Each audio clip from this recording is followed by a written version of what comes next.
Ayon sa kasulatan, tinig ng katotohanan, programang gabay tungo sa kaligtasan. Si Fernando Baisa Camacho Jr. matibay na saksi, katotohanan ng Diyos laging pinanghahawakan lagi.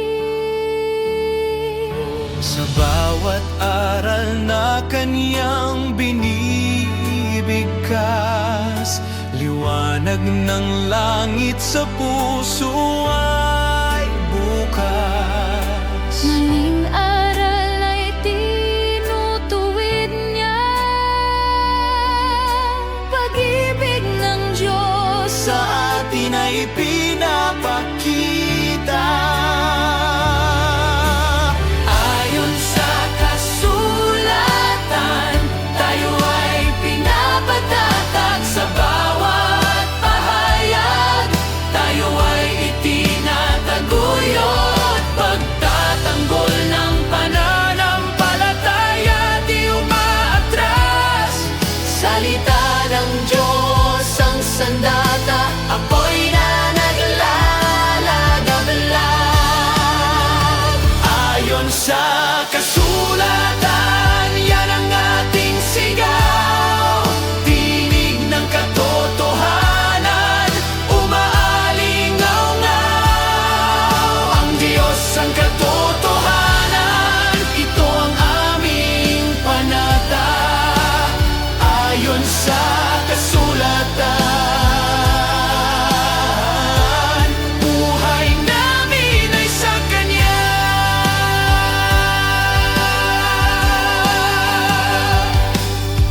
Sa hamon ng mundo, tayo ay naninindigan. Tapat na aral laging pinanghahawakan. Si Brother Fernando, tapat na bantayog.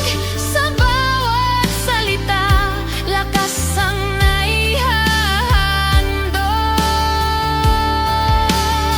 Sa dilim man o bagyo, may liwanag na totoo. Bukas ang langit, handog na pag-asa. Sa salita niya, tagumpay ay laging kasama. Ayon sa kasulatan, Puso namin ay nag-aalala. tinig ng Diyos sa amin bumabalot at yumayakap. Ayon sa kasulatan, yan ang ating sigaw. Tinig ng katotohanan, umaalingaw-ngaw. Ang Diyos ang katotohanan, ito ang aming panata. Ayon sa kasulatan, buhay namin ay sa Kanya.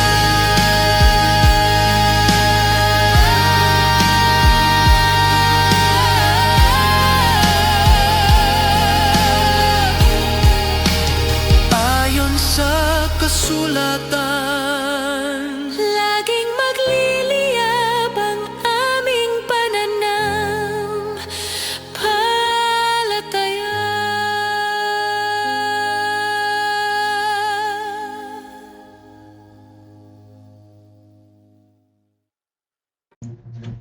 Purihin ang Panginoon at salamat sa Diyos sapagkat muli na naman tayong pinagkalooban ng pagkakataon na magkita-kita dito sa Himpapawid sa pamamagitan ng programang Ayon sa Kasulatan, Tinig ng Katotohanan.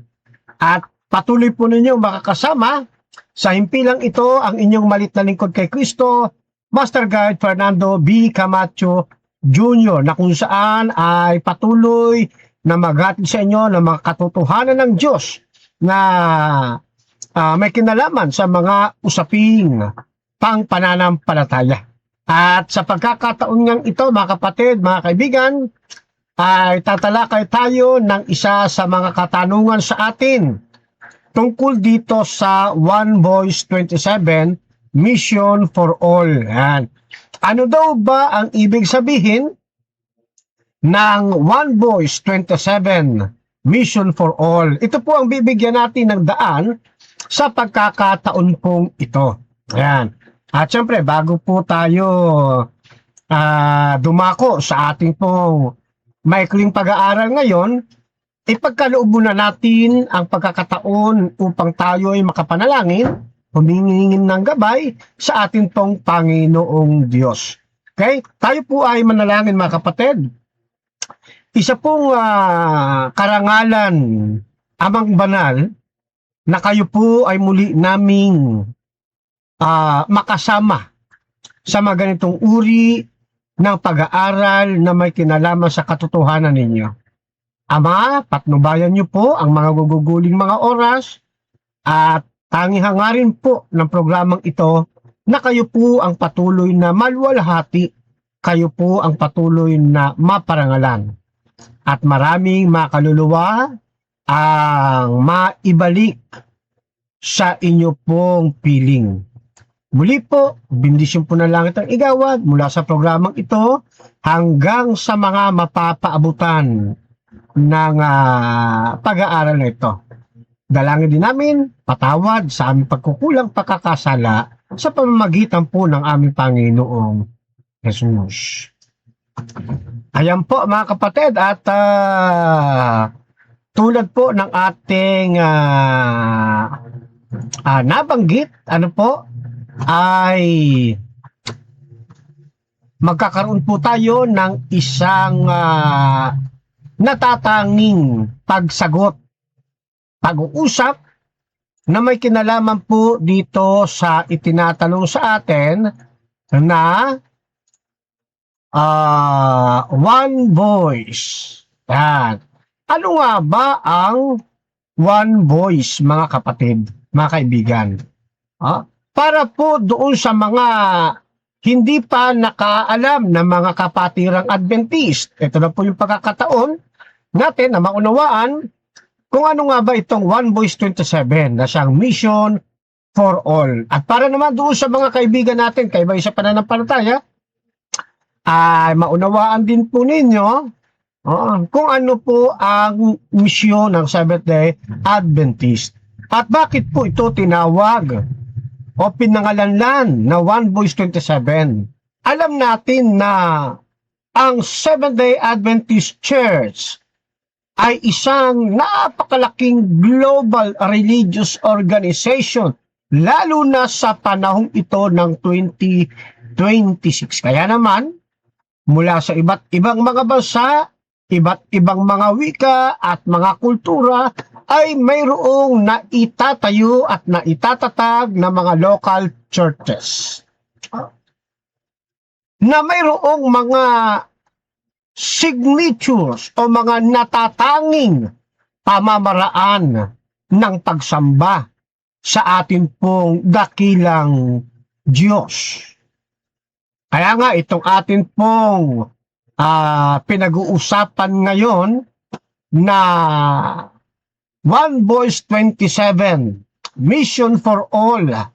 Ito po ay isang worldwide evangelism na pinangungunahan ng inyong mga malilit na lingkod, ang Seventh-day Adventist Church, para sa buong sanlibutan na nakatuon sa pagkakaisa ng buong iglesia saan man panig ng ating daigdig siya naroroon upang patuloy na makapagpatotoo at makapagbahagi ng mensahe ng kaligtasan,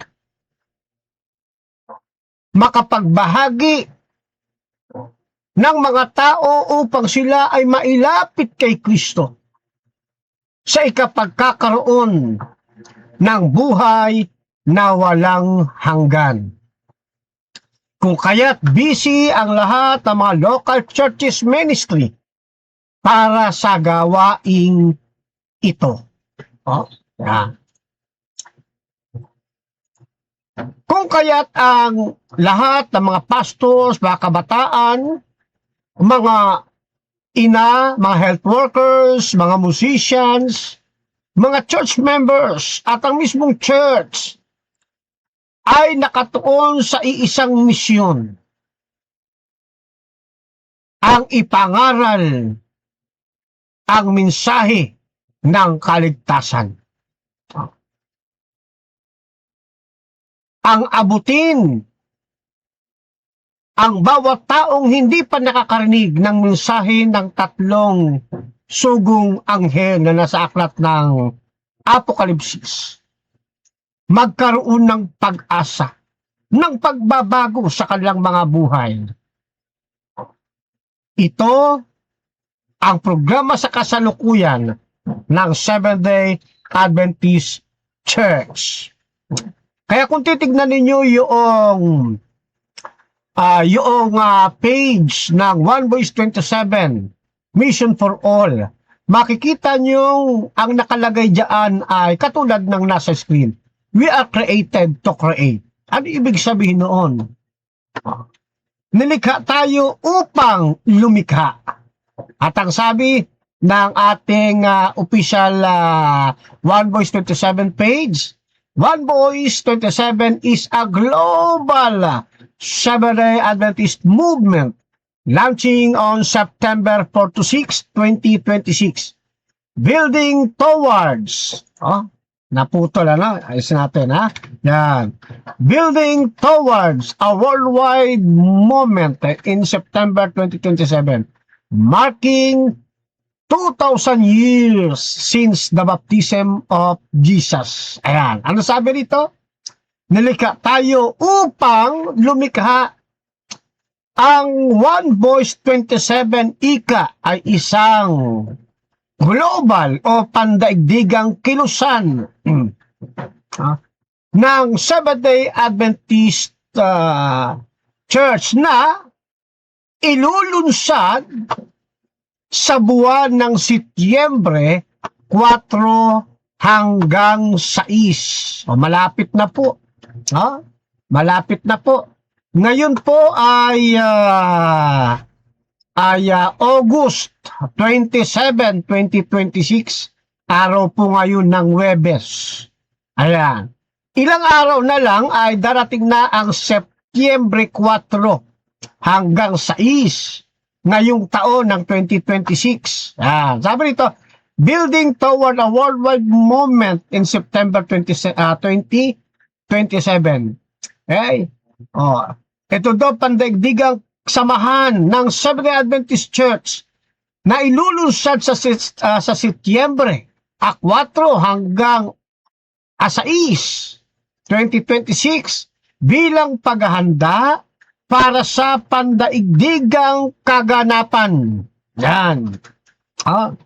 Pandaigdigang kaganapan sa Setyembre 2027 na paggunita sa 2,000 o 2,000 taon mula nang mabautismuhan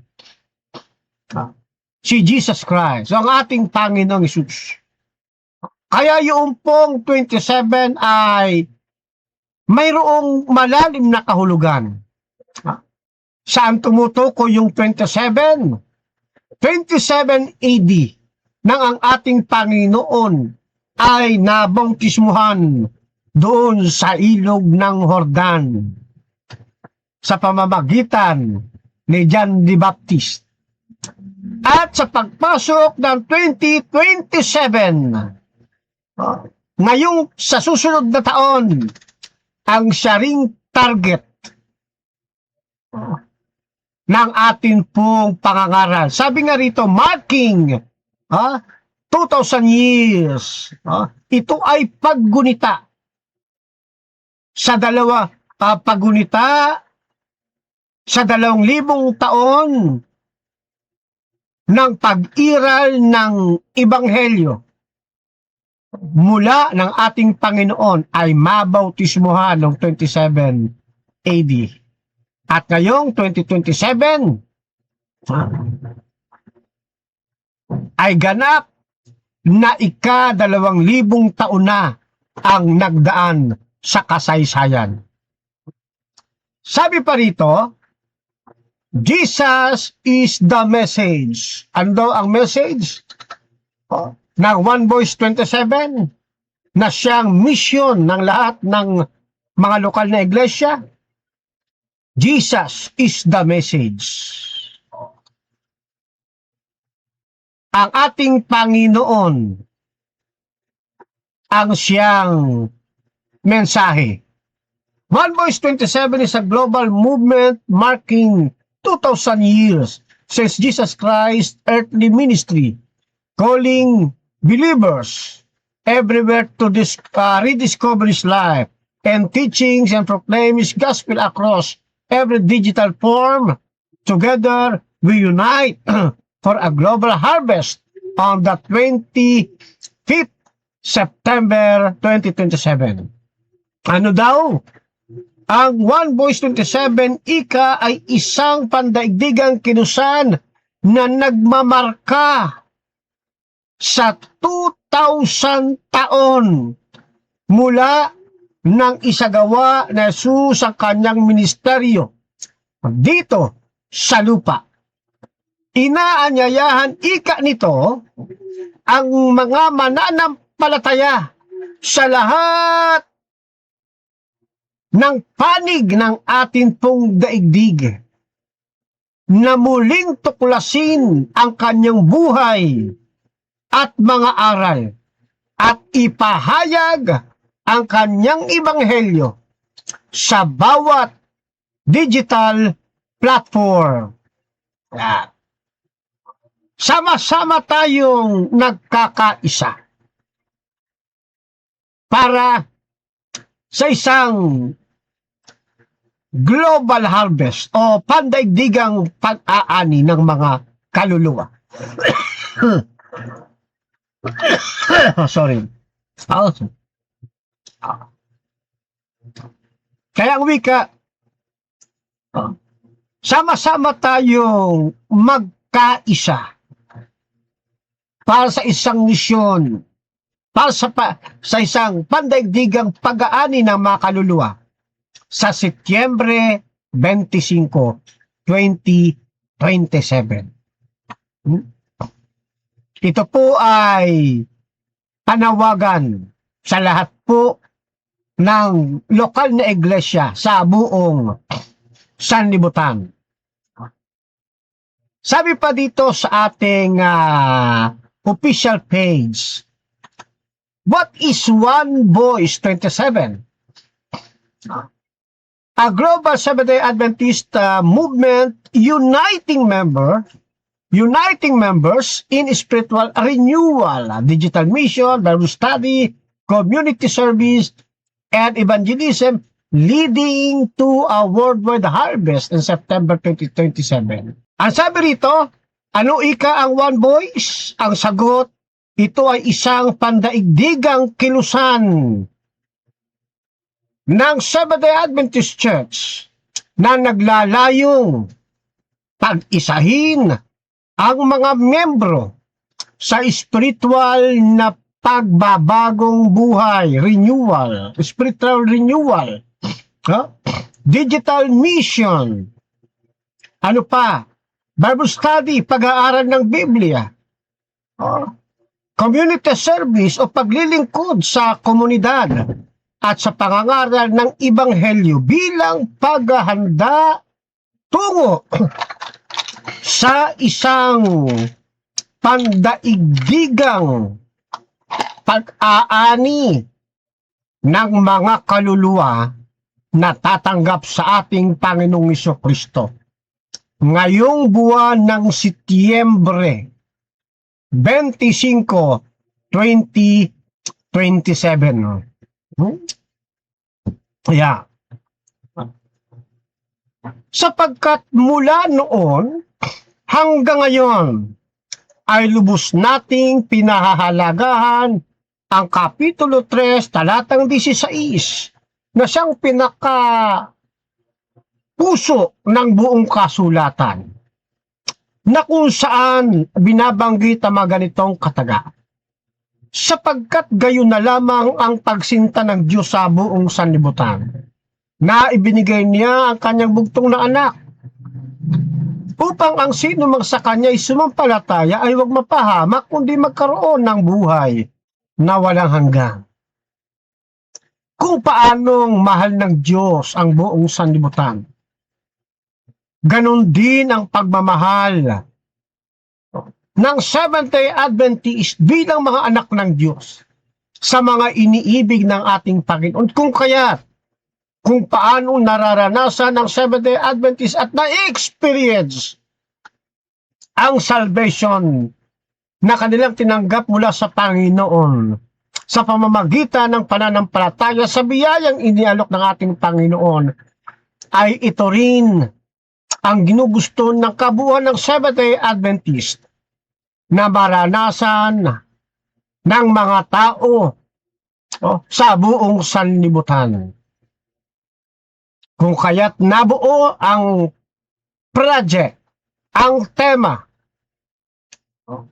ang pagkakaisa na One Voice 27 Mission for All. Ngayon ang tanong sa atin, sa official page, why it is called One Voice 27?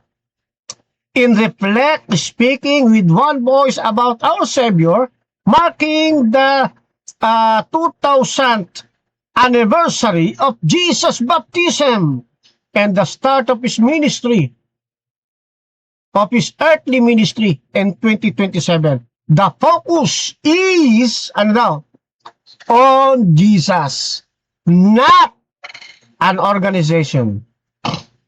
Maliwanag po yan, mga kapatid. Bakit anya tinawag itong One Voice 27? Bakit? Sabi nito, ipinakikita nito ang pagsasalita bilang nagkakaisang tinig. One voice. Nagkakaisang tinig tungkol sa iisang tagapagligtas. Bilang paggunita sa ika-2,000 anibersaryo ng bautismo ng ating Panginoong Jesucristo at pagsisimula ng kanyang ministeryo sa lupa, hanggang sa panahong ito ng 2027. At ang focus ay kay Kristo. Hindi sa organisasyon. Tandaan po natin, ang focus ng mensaheng ito ay hindi upang ibida ang Seventh-day Adventist Church, kundi ibida ang ating Panginoong Hesus sa buhay natin at sa buhay ng iba. Upang kanilang makita ang kasarapan, kaginhawaan ng mayroong Kristo sa kanilang buhay at matiyak nila na sila ay hindi mapapahamak kundi magkakaroon ng buhay na walang hanggan. Kaya ang ating mission statement, ganito ang nakalagay: gumawa ng mga alagad mula sa lahat ng tao, ipangaral ang ebanghelyo o ipangaral ang walang hanggang ebanghelyo sa konteksto ng 3 mensahe ng anghel sa aklat ng Apokalipsis o Pahayag 14. Hikayatin ang mga tao na tanggapin si Jesus bilang kanilang personal na tagapagligtas at maging bahagi ng kanyang pamilya, ang iglesia, at ihanda sila para sa malapit na pagbabalik. Ah. Ito ang misyon ng Seventh-day Adventist Church. Ah. Kung kaya't ang ating pong pinapaksa ngayon bilang maikling pagbubuod doon sa tanong sa atin na ano nga ba ang 1 verse 27? Bilang pagkukusru o pagpapaliit, kapag sinabing 1 voice, hindi ibig sabihin ito na pare-pareho ang magiging paraan ng lahat ng Seventh-day Adventist. Ang punto de vista rito ay iisa ang magiging mensahe at layunin sa pangangaral ng Ebanghelyo at sa pagpapatotoo nito. Ano ang layunin? Ang mailapit sa kanila, ang mailapit sila sa ating Panginoon Jesucristo at makilala nila si Jesucristo bilang kanilang personal na tagapagligtas at Panginoon ng kanilang buhay. Hindi organisasyon o Seventh-day Adventist ang ibinibida, kundi si Jesus mismo. Ang gospel mismo. At sila ay magkaroon ng pag-asa sa kanilang buhay sa kabila ng kasalimuutan ng sanlibutan, sa kabila ng iba't ibang mga pagsusumakit sa buhay, iba't ibang mga pagsubok, ay matuto sila sa magitan ng mga pangako ng ating Panginoon Jesucristo na sila ay maging matatag at magkaroon ng makalangit na pag-asa hanggang sa muling pagbabalik ng ating Panginoong Jesucristo. Kaya sa lahat ng mga churches sa buong sanlibutan, sa lahat ng mga members, mga ministries, kasama na dyan yung mga media platforms, ay pwede silang gumamit ng iba't ibang paraan depende sa kanilang lugar at kultura. Subalit iisa ang dapat na maging mensahe at layunin. Ang makilala si Kristo ng buong sanlibutan. Bakit 27? Sapagkat ang numerong 27 ay tumutukoy hindi lamang sa taong 2027, kundi ito rin ay tumutukoy sa panahon kung kailan ang ating Panginoong Jesucristo ay nabautismuhan noong 27 AD. At kung inyong kukwentahin mula 27 AD hanggang 2027 AD sa panahon natin ngayon, yan po ay mayroon ng 2,000 taon sa kasaysayan na patuloy na ipinangangaral ang Ebanghelyo sa buong sanlibutan. Ito ang dahilan kung bakit nagkakaroon tayo ngayon ng isang malawakan o malakihang worldwide evangelistic emphasis, sapagkat iniuugnay ng Seventh-day Adventist Church na mayroon ng 2,000 taon ang nagdaan sa kasaysayan sa patuloy na paglaganap ng Ebanghelyo. Nagsimula sa ministry ng ating Panginoong Jesucristo ng mga alagad hanggang umabot sa ating panahon. Yan ang ibig sabihin ng 27. Mission for all. Ano ibig sabihin nito?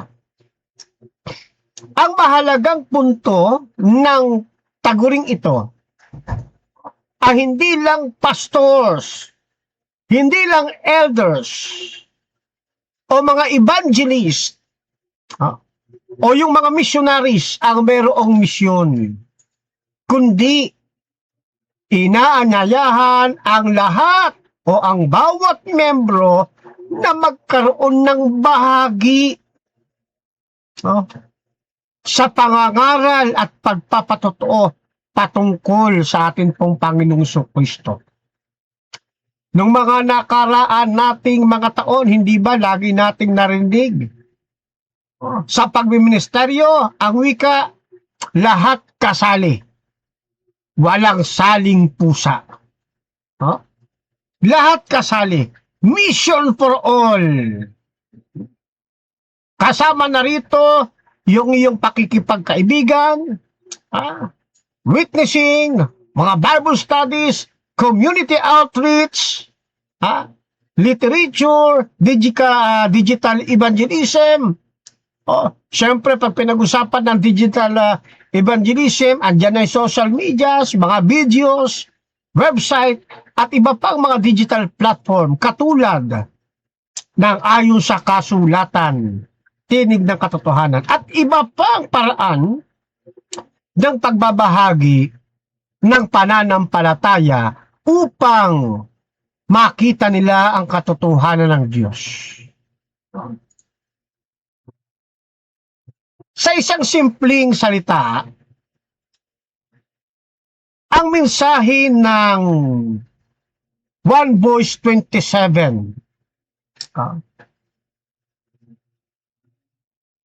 Mission for All, ay lahat tayo ay may bahagi sa misyong ito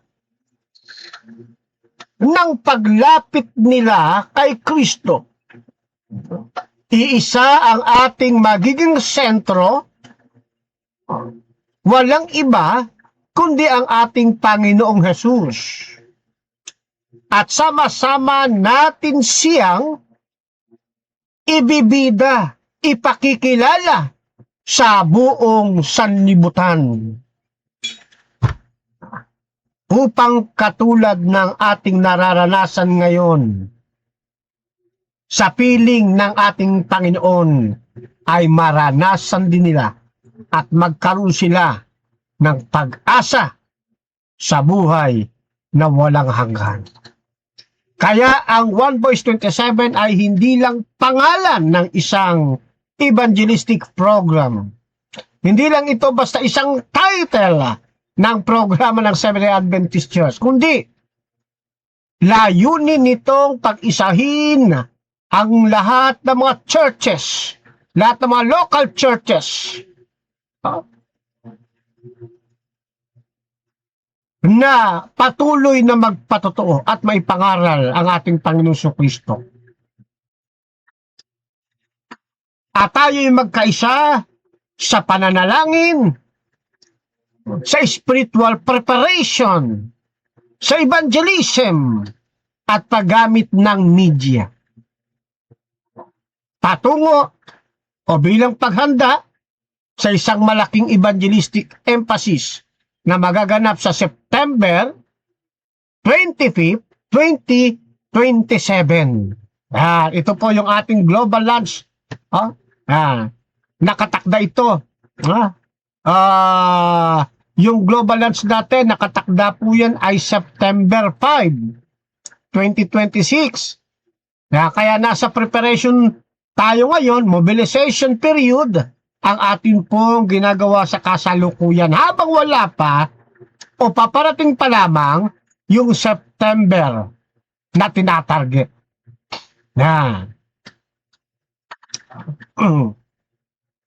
Kaya itong One Voice 27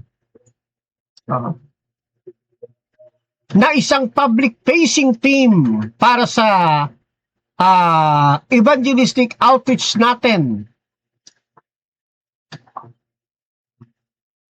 ay isang napagandang plano na binuo ng atin pong iglesia upang mas lalong mapabilis, mapaigting, at magkaroon ng dagdag na sigasig at sipag sa pangangaral ng Ebanghelyo.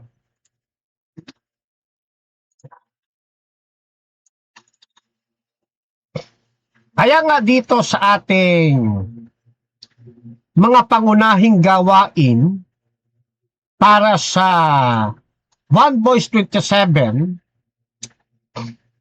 na pinangunahan ng All Things New o Hope Start ng All Things New, yung nasa mayroon sa ilalim sa gawing kaliwa na Hope Starts Here. Yan.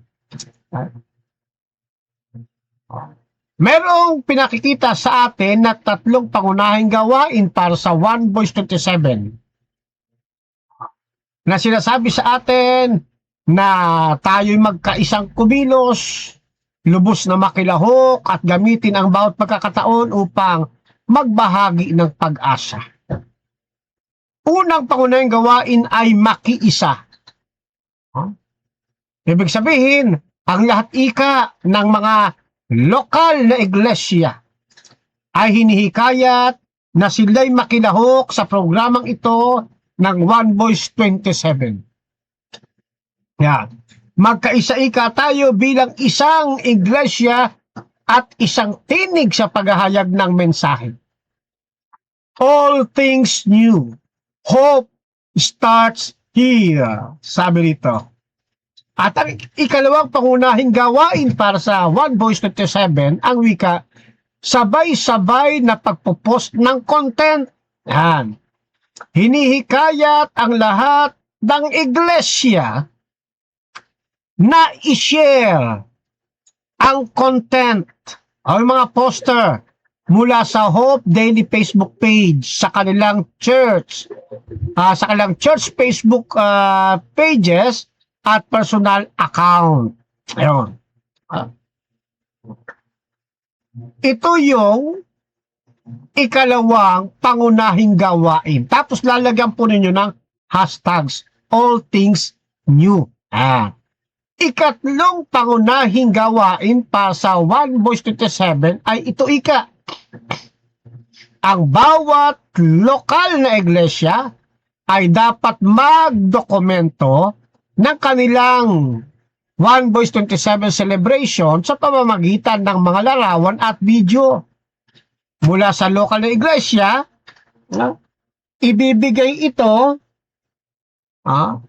sa kanilang mga district pastors. At ang mga district pastors, ipapasa naman ito doon sa Cavite Mission, doon sa media center. Ayan. At pagkatapos ika ng celebration, ipadala ang kompletong dokumentasyon ng inyong iglesia sa inyong district pastor. Titipunin ng district pastor ang mga dokumento mula sa mga iglesia sa distrito at isusumiti ang mga ito sa Cavite Mission Media Center. Yan po ang magiging proseso. Ayan. At doon sa bandang ibaba ang wika, yung mayroong dalawang kamay na nagkukumustahan ganon, ano? Yan. Magkaisa tayo bilang isang iglesia at isang tinig. Sa ikalawang bahagi, yung may microphone, gamitin ang megaphone pala, no? Gamitin ang social media upang magkalat ng pag-asa sa lahat. At yung pong may puso, bawat pagkilos ay mahalaga. Bawat tinig ay may kapangyarihan. One Voice 27. All things new. Hope starts here. Ito ay isang pagtupad lamang ng ating tungkulin upang patuloy na magampanan ang pangangaral ng Ebanghelyo o yung tinatawag nating Great Commission. Tulad ng ating mababasa sa aklat ng Mateo, Kapitulo 28, talatang 19 hanggang 20, na ang wikay ganito. Dahil dito magsiyaon nga kayo at gawin ninyong mga alagad ang lahat ng mga bansa na sila'y inyong bautismuhan sa pangalan ng Ama at ng Anak at ng Espiritu Santo, na ituro ninyo sa kanila na kanilang ganapin ang lahat ng mga bagay na iniutos ko sa inyo. At narito, ako'y sumasa inyong palagi hanggang sa katapusan ng sanlibutan. Yan po ang patuloy nating pinaigting, ang panawagan o ang manawagan ng mga kaluluwa na sila'y lumapit sa ating Panginoong Kristo sa ikapagkakaroon nila ng buhay na walang hanggan. Ito ang mensahe at kasagutan natin sa tanong na ano nga ba ang One Voice 27 Mission for All. Pansamantala, diyan muna natin tatapusin ang atin pong naging pag-aaral ngayon at nawa ay nabigyan ko po ng katugunan, kasagutan ang inyo pong mga katanungan kung ano ang ibig sabihin, ano ang ibig iparating, ano ang ipinakakahulugan, o ano ang mensahe ng One Voice 27 Mission for All. Makisangkot po tayo mga kapatid sa isang napagandang programang ito. At bago tayo magpatuloy, magtapos, tayo muna ay dumako sa isang maikling panalangin. Let us pray.